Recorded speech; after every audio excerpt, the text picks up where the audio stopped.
ദൈവനാമത്തിന് മഹത്വം ഉണ്ടാകട്ടെ. പ്രിയ വായന സുഹൃത്ത്, യേശു കർത്താവിൻ്റെ നാമത്തിൽ താങ്കൾക്ക് സ്നേഹവന്ദൻ. ഇന്ന് മെയ് 16, ഒന്നാമത്തെ വായനാഭാഗം ആവർത്തന പുസ്തകം 33, 34 അധ്യായങ്ങൾ. 34-ാം അധ്യായത്തോടു കൂടി ആവർത്തന പുസ്തകം അവസാനിക്കുകയുമാണ്. 31-ാം അധ്യായത്തിൽ ദൈവപുരുഷനായ മോശെ ഈ ജനത്തെ അനുഗ്രഹിക്കാൻ വേണ്ടി താല്പര്യപ്പെടുന്നു.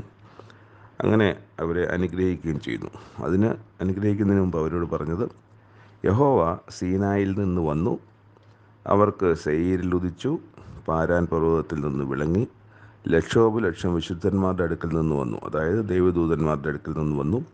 അവർക്ക് വേണ്ടി അഗ്നിമയമായ ഒരു പ്രമാണം അവൻ്റെ വലങ്കയിലുണ്ടായിരുന്നു. അതാണ് ന്യായപ്രമാണത്തിൻ്റെ കൽപ്പനകളൊക്കെ ആയിരുന്ന ആ പ്രമാണം അവർക്ക് കൊടുത്തത്.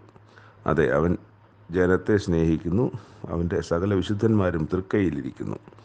അവർ തൃക്കാൽക്കലിരുന്ന് അവനിൽ നിന്ന് തിരുവചനങ്ങൾ പ്രാപിച്ചു. യാക്കോബിൻ്റെ സഭയ്ക്ക് അവകാശമായി മോശെ നമുക്ക് ന്യായപ്രമാണം കൽപ്പിച്ചു തന്നു. ജനത്തിൻ്റെ തലവന്മാരും ഇസ്രായേൽ ഗോത്രങ്ങളും കൂടിയപ്പോൾ അവൻ യെശൂരിന് രാജാവായിരുന്നു. യെശൂർ എന്ന് പറയുന്നത് ഈ ഇസ്രായേൽ തന്നെയാണ്. യെശൂരിന് എന്ന് പറയുന്നത് മറ്റൊരു ആലങ്കാരിക നാമമാണ്, രാജാവ്. അപ്പോൾ ഇസ്രായേലിൻ്റെ ഈ ദൈവം ഇസ്രായേലിൻ്റെ രാജാവായിരുന്നു ഇസ്രായേലിൻ്റെ രാജാവായിരുന്നത് ദൈവമായിരുന്നു എന്ന് ഇവിടെ നമ്മൾ വായിക്കുന്നു. പിന്നെ രൂബേൻ ഗോത്രത്തെ, യഹൂദ ഗോത്രത്തെ, ലേവി ഗോത്രത്തെ, ബെന്യാമിൻ ഗോത്രത്തെ, യോസഫ് ഗോത്രത്തെ, തുടർന്ന് സെബുലൂൻ ഗോത്രത്തെ, ഇസ്സാഖാർ, ഗാദ്, ദാൻ ഗോത്രം, നഫ്താലി ഗോത്രം, ആശേർ ഗോത്രം എന്നിവയൊക്കെയും പല പല കാര്യങ്ങൾ. എല്ലാവരും ഒരു അനുഗ്രഹമല്ല, വ്യത്യസ്തമായ അനുഗ്രഹങ്ങളാണ് ഓരോരുത്തർക്കും ലഭിക്കുന്നത്. അത് പറയുകയാണ്. അവസാനം അതിൻ്റെ അവസാനത്തിൽ യെശൂരുവിൻ്റെ ദൈവത്തെ പോലെ ഒരുത്തനുമില്ല, അതായത് ഇസ്രായേലിൻ്റെ ദൈവത്തെ പോലെ ഒരുത്തനുമില്ല. നിൻ്റെ സഹായത്തിനായി അവൻ ആകാശത്തോടെ തൻ്റെ മഹിമയിൽ മേഘാരൂഢനായി വരുന്നു. പുരാതനനായ ദൈവം നിൻ്റെ സങ്കേതം. കീഴെ ശാശ്വത ഭുജങ്ങളുണ്ട്. അവൻ ശത്രുവിനെ നിൻ്റെ മുമ്പിൽ നിന്ന് നീക്കിക്കളഞ്ഞ് സംഹരിക്കുക എന്ന് കൽപ്പിച്ചിരിക്കുന്നു.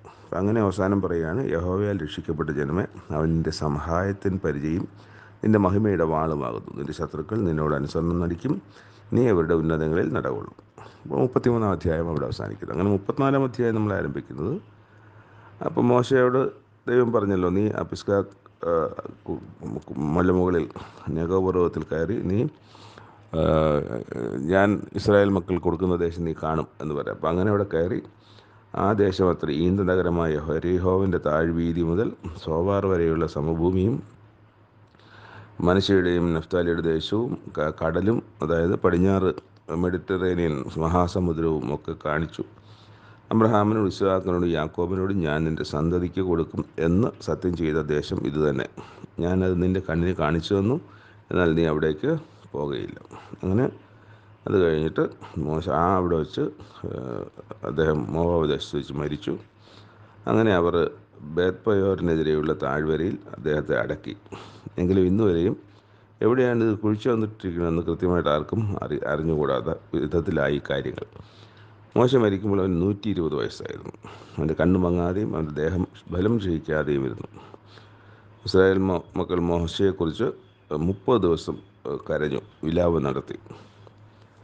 അത് കഴിഞ്ഞിട്ട് യോശുവയ്ക്ക് മോശ തൻ്റെ അധികാരമെല്ലാം കൈമാറിയിരുന്നല്ലോ. അങ്ങനെ മോശയുടെ മരണശേഷം യോശുവ ജ്ഞാനപൂർണ്ണനായി തീർന്നു. ദൈവം അവനെ സമ്പൂർണ്ണ ജ്ഞാനപൂർണ്ണനാക്കി തീർത്തു. അതിൻ്റെ അവസാനം നമ്മൾ വായിക്കുന്നത്, എല്ലാ ഇസ്രായേലും കാണെ മോശ പ്രവർത്തിച്ച ഭയങ്കര കാര്യമൊക്കെ വിചാരിച്ചാൽ യഹോവ അഭിമുഖമായി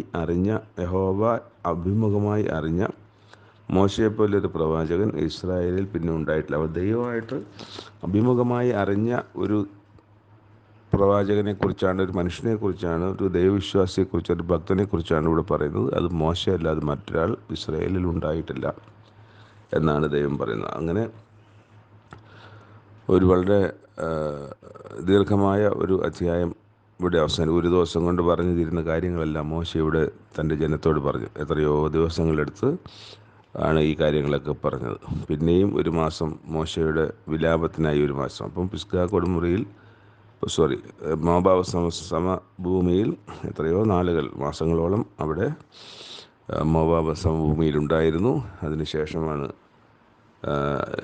അവർ പുറപ്പെടാൻ തുടങ്ങുന്നത്. ആ പുറപ്പെടുന്നതിന് മുമ്പ് അവർ ഈ ജനത്തോട് മോശെ സംസാരിച്ച കാര്യങ്ങളാണ് ഇതിൽ നമ്മൾ കണ്ടതും വായിച്ചതും കേട്ടതും അറിഞ്ഞതും. രണ്ടാമത്തെ വായന ഭാഗം യെശയ്യാ പ്രവാചകൻ്റെ പുസ്തകം 6-ാം അധ്യായം. ഉസ്സീയ രാജാവ് മരിച്ച ആണ്ടിൽ യെശയ്യാ പ്രവാചകൻ ഒരു ദർശനം കാണുകയാണ്.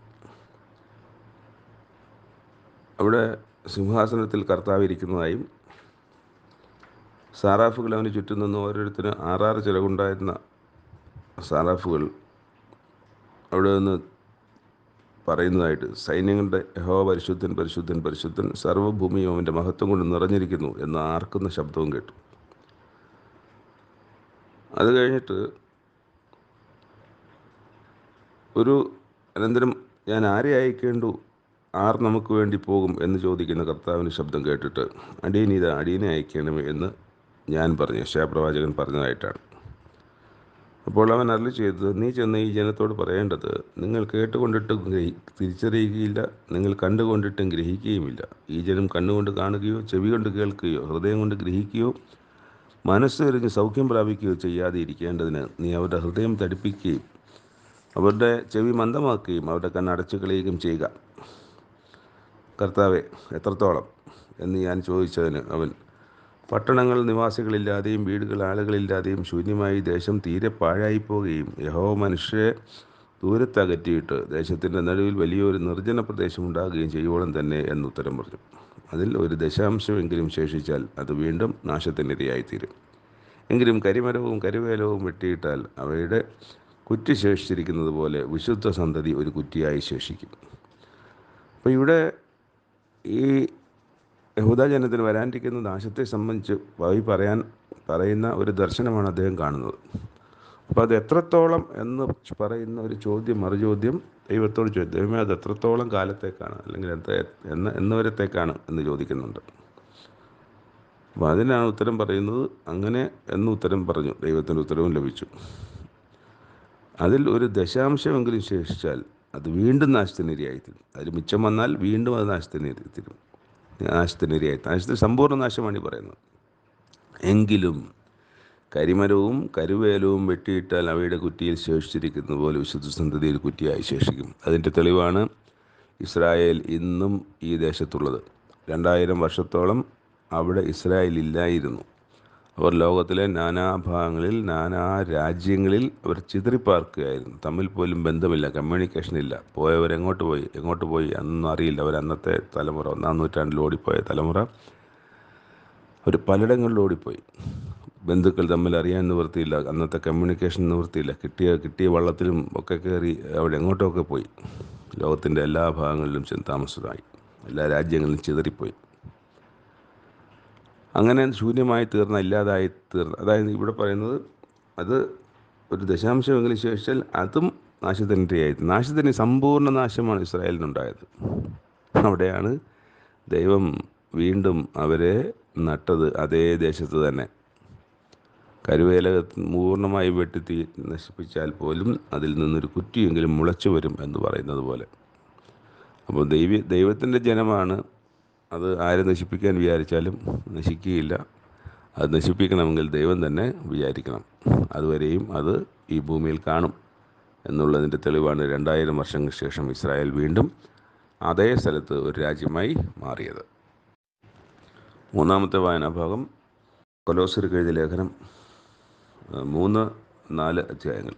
അപ്പോൾ ഈ 4-ാമത്തെ അധ്യായത്തോടെ ഈ 4 അധ്യായങ്ങളോടുകൂടി തന്നെ കൊലോസ്യർക്ക് എഴുതിയ ലേഖനം അവസാനിക്കുകയാണ്. കൊച്ചു ലേഖനങ്ങളാണ്, എന്നാലും വളരെ പ്രാധാന്യമുള്ള സമ്പുഷ്ടമായ ലേഖനങ്ങളാണ് എല്ലാ ലേഖനങ്ങളും, പൗലോസ് അപ്പോസ്തലൻ്റെ ലേഖനങ്ങൾ. ഇവിടെയും ക്രിസ്തുവിനെ ഉയർത്തുകയാണ് ലേഖനങ്ങളിലൊക്കെ. ഇവിടെയും ക്രിസ്തുവിനോട് കൂടെ ഉയർത്തെഴുന്നേറ്റിരിക്കുന്നു എങ്കിൽ നിങ്ങൾ ക്രിസ്തു ദൈവത്തിൻ്റെ വലത് ഭാഗത്തിരിക്കുന്നിടമായ ഉയരത്തിലുള്ളത് അന്വേഷിപ്പിൻ. ഭൂമിയിലുള്ളതല്ല, ഉയരത്തിലുള്ളത് തന്നെ ചിന്തിപ്പിൻ. നിങ്ങൾ മരിച്ച നിങ്ങളുടെ ജീവൻ ക്രിസ്തുവിനോടുകൂടെ ദൈവത്തിൽ മറഞ്ഞിരിക്കുന്നു. നമ്മുടെ ജീവനായ ക്രിസ്തു വെളിപ്പെടുമ്പോൾ നിങ്ങളും അവനോടുകൂടെ തേജസ്സ് വെളിപ്പെടും. ഇന്ന് മറഞ്ഞിരിക്കുന്ന നിങ്ങളുടെ ജീവൻ അന്ന് നിങ്ങൾക്ക് ലഭിക്കും.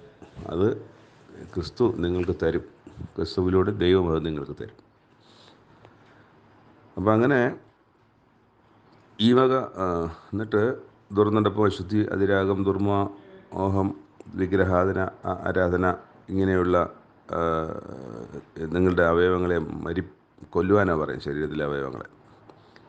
അപ്പോൾ ഇതൊക്കെ അനുസരണം കെട്ടവരുടെ മേൽ ദൈവകോപം വരാനിടയാക്കുന്ന കാര്യങ്ങളാണ്.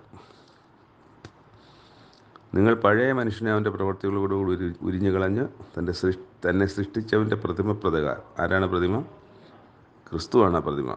തന്നെ സൃഷ്ടിച്ചവൻ്റെ പ്രതിമ പ്രകാരം ക്രിസ്തുവിനെ പോലെ പരിജ്ഞാനത്തിനായി പുതുക്കം പ്രാപിക്കുന്ന പുതിയ മനുഷ്യനെ ധരിച്ചിരിക്കുന്നുവല്ലോ. അതിൽ യവനനും യഹൂദനും എന്നില്ല, പരിച്ഛേദനും അഗ്രചർമ്മവും എന്നില്ല, ബർബരൻ, ശകൻ, ദാസൻ, സ്വതന്ത്രൻ എന്നുമില്ല. ക്രിസ്തു അത്ര എല്ലാവരിലും എല്ലാമാകുന്നു. അതുകൊണ്ട് ദൈവത്തിൻ്റെ വ്രതന്മാരും വിശുദ്ധന്മാരും പ്രിയരുമായി മനസ്സലിവ്, ദയ, താഴ്മ, സൗമ്യ, ദീർഘക്ഷമ എന്നിവ ധരിച്ചുകൊണ്ട് അന്യോന്യം പൊറുക്കുകയും ഒരുവനോടൊരുവന് വഴക്കുണ്ടായാൽ തമ്മിൽ ക്ഷമിക്കുകയും ചെയ്യും.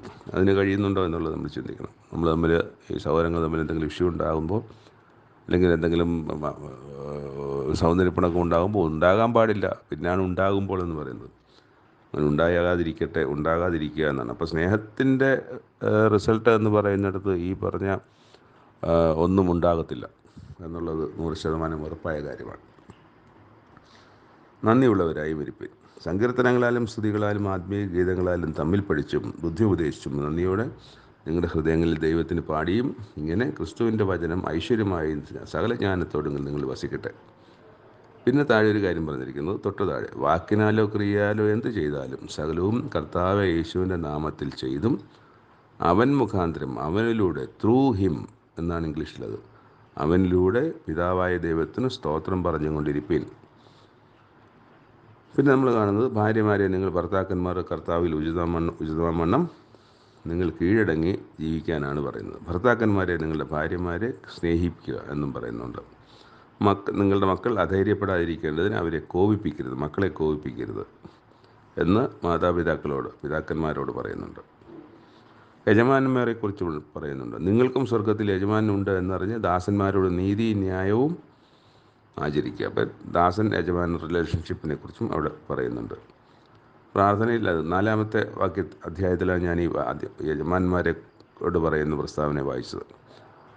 അത് കഴിഞ്ഞ് പ്രാർത്ഥനയിൽ ഉറ്റിരിപ്പിൻ, സ്തോത്രത്തോടെ അതിൽ ജാഗരിപ്പിൻ. എനിക്ക് ബന്ധനകാരണമായ ക്രിസ്തുവിൻ്റെ മർമ്മം പ്രസ്താവിക്കാൻ തക്കവണ്ണം ദൈവം ഞങ്ങൾക്ക് വചനത്തിൻ്റെ വാതിൽ തുറന്നു തരികയും ഞാൻ സംസാരിക്കേണ്ടും വണ്ണം അതിനെ വെളിപ്പെടുത്തുകയും ചെയ്യേണ്ടതിന് ഞങ്ങൾക്ക് വേണ്ടിയും പ്രാർത്ഥിക്കും. അപ്പോൾ പൗലോസ് അപ്പോസ്തലൻ തികഞ്ഞവനായിട്ടല്ല അവിടെ സംസാരിക്കുന്നത്. എനിക്ക് ദൈവത്തിൻ്റെ മർമ്മം നന്നായി പ്രസ്താവിക്കാൻ നിങ്ങൾ എനിക്ക് വേണ്ടി പ്രാർത്ഥിക്കണമെന്നാണ്. അപ്പോൾ അത് ഇനിയിപ്പം ഈ ഒരു ലെറ്ററിൻ്റെ ഒരു കത്തെഴുതുമ്പോൾ കത്തിൻ്റെ അവസാനത്തിലേക്ക് വരുന്ന പോലെയാണ് അടുത്ത് ഇനി വരുന്നത്. അതുകൊണ്ട് എന്നിട്ട് ഇത് ഒരു കാര്യം കൂടെ പറയുന്നുണ്ട്. ഓരോരുത്തരോട് നിങ്ങൾ എങ്ങനെ ഉത്തരം പറയണമെന്ന് അറിയേണ്ടതിന് നിങ്ങളുടെ വാക്ക് എപ്പോഴും കൃപയോട് കൂടിയതും ഉപ്പിനാൽ രുചി വരുത്തിയതുമായിരിക്കട്ടെ.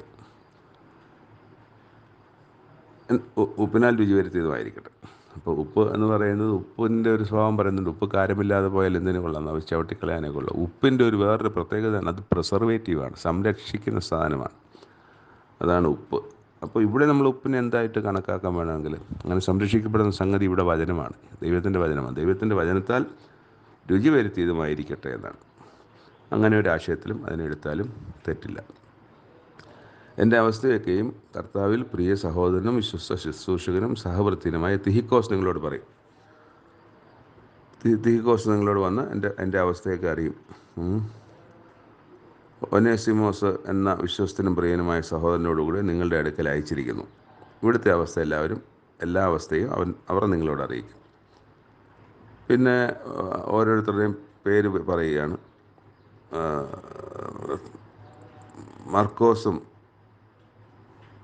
അരിസ്തർഹോസും മർക്കോസും, അവനെക്കുറിച്ച് നിങ്ങൾ കൽപ്പന കിട്ടിയിട്ടുണ്ടല്ലോ. അവൻ നിങ്ങളുടെ അടുക്കൽ വന്നാൽ അവനെ കൈക്കൊള്ളുവാൻ. യുസ്തോസ് എന്ന് പറയുന്ന യേശുവും നിങ്ങളെ വന്ദനം ചെയ്യുന്നു. എപ്പഫ്രാസ് നിങ്ങളെ വന്ദനം ചെയ്യുന്നു. പ്രിയ ലൂക്കോസും ദേമാസും. അപ്പം ലൂക്കോസ് നമ്മുടെ അപ്പോസ്തല പ്രവർത്തികളും ലൂക്കോസിൻ്റെ സുവിശേഷം എഴുതിയ ലൂക്കോസ് തന്നെയാണ്. പ്രിയ ലൂക്കോസും ദേമാസും നിങ്ങളെ വന്ദനം ചെയ്യുന്നു. ലവദോക്കയിലെ സഹോദരന്മാർക്കും നുംഫയ്ക്കും അവളുടെ വീട്ടിലെ സഭയ്ക്കും വന്ദനം ചൊല്ലുവിൻ. നിങ്ങളുടെ ഇടയിൽ ഈ ലേഖനം വായിച്ചു തീർന്ന ശേഷം ലവദോക്യ സഭയിലും കൂടെ ഇത് വായിപ്പിക്കുകയും ലഘുദോക്യ സഭയിൽ ഞാനൊരു ലേഖനം അയച്ചിട്ടുണ്ട്. അത് അവിടെ നിന്ന് നിങ്ങളും വായിച്ച് കേൾക്കുകയും വേണം. അപ്പോൾ ഇത് ഒരു സഭയ്ക്ക് എഴുതുന്നത് ഒരു സഭയ്ക്ക് മാത്രമല്ല എന്നുള്ളതും നമുക്ക് മനസ്സിലാക്കാൻ കഴിയും. അത് ഇന്ന് നമ്മളായിരിക്കുന്ന നമ്മൾക്കും വായിച്ച് മനസ്സിലാക്കേണ്ട കാര്യങ്ങൾ തന്നെയാണ്.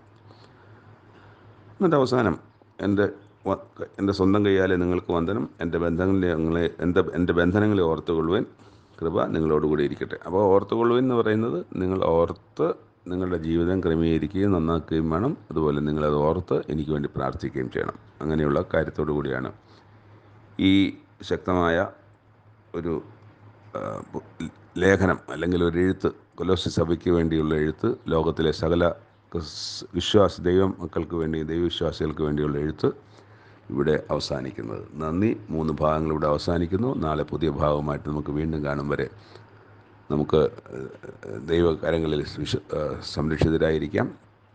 ദൈവം അനുഗ്രഹിക്കട്ടെ. നന്ദി.